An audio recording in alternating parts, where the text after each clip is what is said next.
This is the last one for a while that I want to recite just because of the sheer fact that I think I have to go reapply my lip gloss. I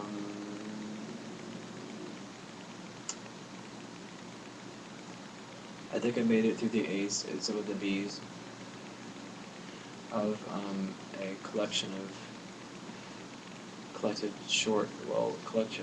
of like poems and works that I've accomplished up to the year '08, I believe, and these are just things that I found, spanning several years, and things that I just chosen to put into this one book.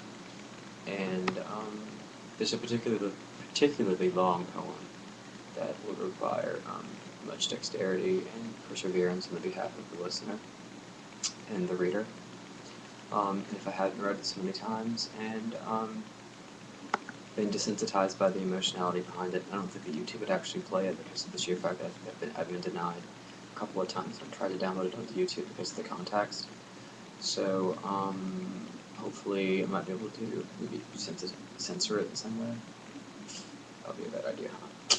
Well, okay, this is called Bliss, and oh wait, yeah, this is called Bliss, and this is a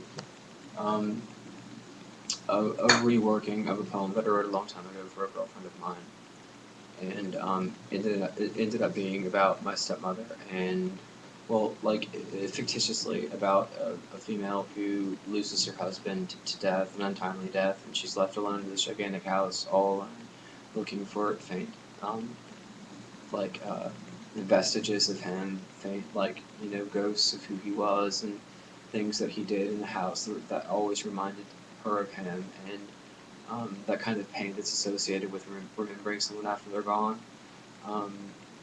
You know, in the small details and things that in everyday life that kind of made him different from everybody else. We all experience this as humans, I'm sure. This is called Bliss, though. She walked gracefully up a flight of stairs, read about only in smoky novels, historical antique creaking echoing with every delicate footstep. One by one her feet felt a pathway, almost instinctively flirting with fluttering and fondling with a founding of mirrored forget-me-nots.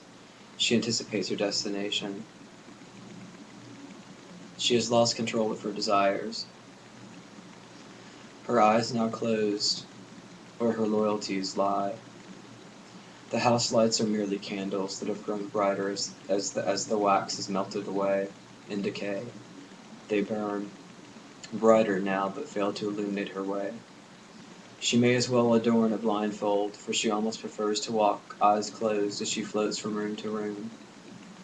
Her memory escapes her, she knows not when it will resume. The sensation is familiar, so she knows to calmly await her rescue.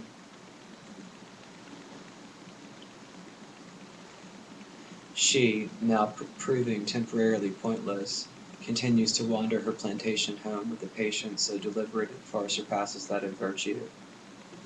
She is poking, prodding, searching the perimeters of a place representing her delicate and painful past. Every subtle indiscrepancy in the floor's texture to her skin's sensitivity, even years later, tells a story. She can't help but succumb to her failing memory. She is so deprived of companionship that she fills in the gaps with images of embracing and arms draped around shoulders. Her fading memory, now in irony, has proven to be her most surprising comfort and serendipity. She is seduced by the lingering aroma of his aftershave. It now stains the very walls of his favorite room, the room set aside, one day, by a series of circumstances, to be the best place to sit idly and do absolutely nothing. She refuses to reference his recreation with the inaccuracy of a word like rest, for she knew him in such intimacy that he often swore she defined his very essence with such a feminine knowledge and maturity that she always reluctantly recognized him attempting rest and futility, aware his mind continued to work overtime, even after a busy evening. This was his beauty and his bother. She remembers caressing his brow and swearing she could actually feel the tension of his sorrows. But she possessed a power that seldom a man could resist, the comfort of her smile and the reward of her kiss. To remember just this, for her even now, is bliss.